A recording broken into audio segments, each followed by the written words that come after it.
بسم اللہ الرحمن الرحیم۔ السلام علیکم، میری آپ سبھی سے التجا ہے کہ ایک مرتبہ درود ابراہیمی پڑھ لیجیے گا۔ بسم اللہ الرحمن الرحیم۔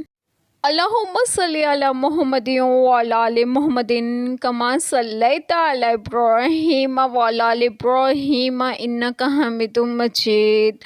اللہم بارک علی محمد وعلی آل محمد کما بارکت علی ابراہیم وعلی آل ابراہیم انک حمید مجید۔ بسم اللہ الرحمن الرحیم۔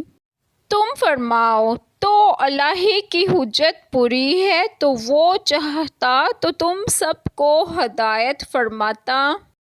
بسم اللہ الرحمن الرحیم۔ آج جو بات میں آپ لوگوں سے ڈسکس کروں گی وہ یہ ہے کہ اس آیت کریمہ میں ہے کہ تم فرماؤ تو اللہ تعالیٰ ہی کی حجت پوری ہے کہ اس نے رسول بھیجے، کتابیں نازل فرمائیں اور راہ حق واضح کر دی، تو وہ چاہتا تو تم سب کو ہدایت فرماتا۔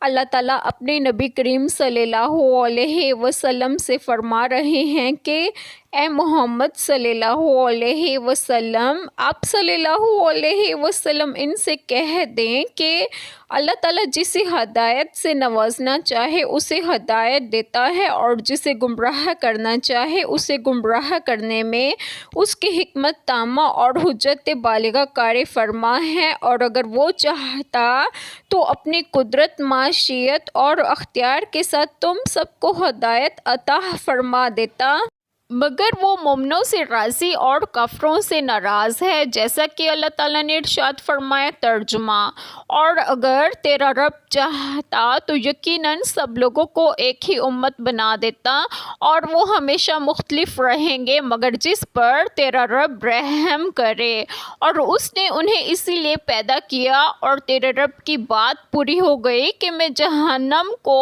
جنوں اور انسانوں سب سے ضرور ہی بھروں گا۔ اور فرمایا ترجمہ: اور اگر تیرا رب چاہتا تو یقیناً جو لوگ زمین میں ہیں سب کے سب اکٹھے ایمان لے آتے۔ اگر اللہ تعالیٰ چاہتا تو تم سب کو ہدایت دے دیتا، پھر کوئی گمراہ ہو ہی نہیں سکتا تھا مگر یہ جبر ہوتا جو اس کی حکمت کا تقاضا نہیں ہے۔ ہدایت دینا یا نہ دینا صرف اللہ تعالیٰ کے اختیار میں ہے، جو نہایت مہربان اور رحم کرنے والا ہے۔ ایک چھوٹی سی دعا جو میں ضرور کروں گی کہ اللہ تعالیٰ ہم سب کے تمام گناہوں کو معاف فرمائے اور ہمیں صراط مستقیم کی راہ پر گامزن کریں، اور رب سب کی تمام جائز دعائیں قبول فرمائیں، اور جو لوگ بے اولاد ہیں انہیں نیک اور صالحین اولاد عطا فرمائیں، اور جو لوگ بیمار ہیں انہیں بھی صحت و تندرستگی عطا فرمائیں، اور آپ سب کو آپ کے گھروں میں خوش و خرم رکھیں اور صحت و تندرستگی بھی دیں۔ آمین۔ جزاک اللہ خیر۔